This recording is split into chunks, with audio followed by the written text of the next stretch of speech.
I want to take just a minute to tell you a story about a kid I know. This young person grew up in a supportive, middle-class home and found great success in academics during their K-12 schooling. In fact, they even received the honor of being class valedictorian at graduation. During senior year, this student was admitted to a coveted spot at Cal Poly San Luis Obispo as an aerospace engineering major. Things were going pretty well.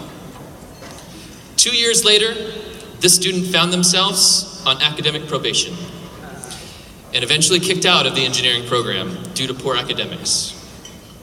The news wrecked this student. What would they do now?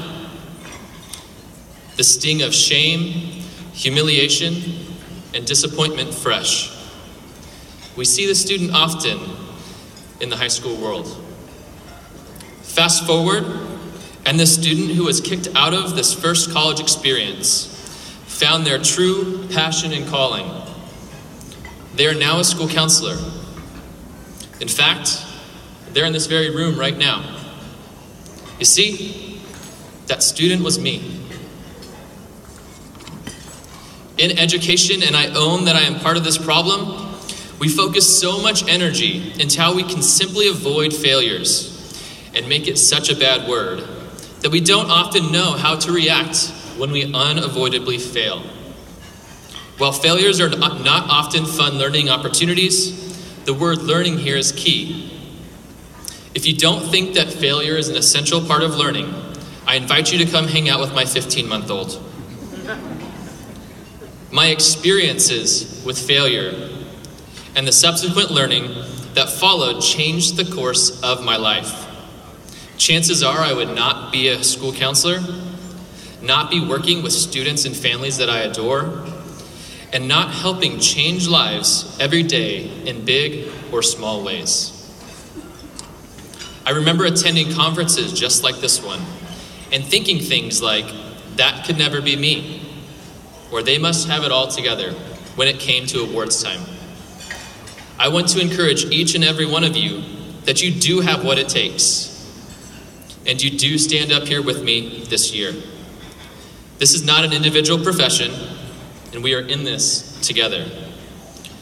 I'm very honored to have been selected and humbled to stand here today, but I stand here not only because of my successes, but also because of my failures that have allowed me to grow, learn, and adapt. We need to break the veil of perfection and model what it means to work hard, face challenges, fall short, and learn from those experiences. I encourage you, school counselors, to be a little vulnerable.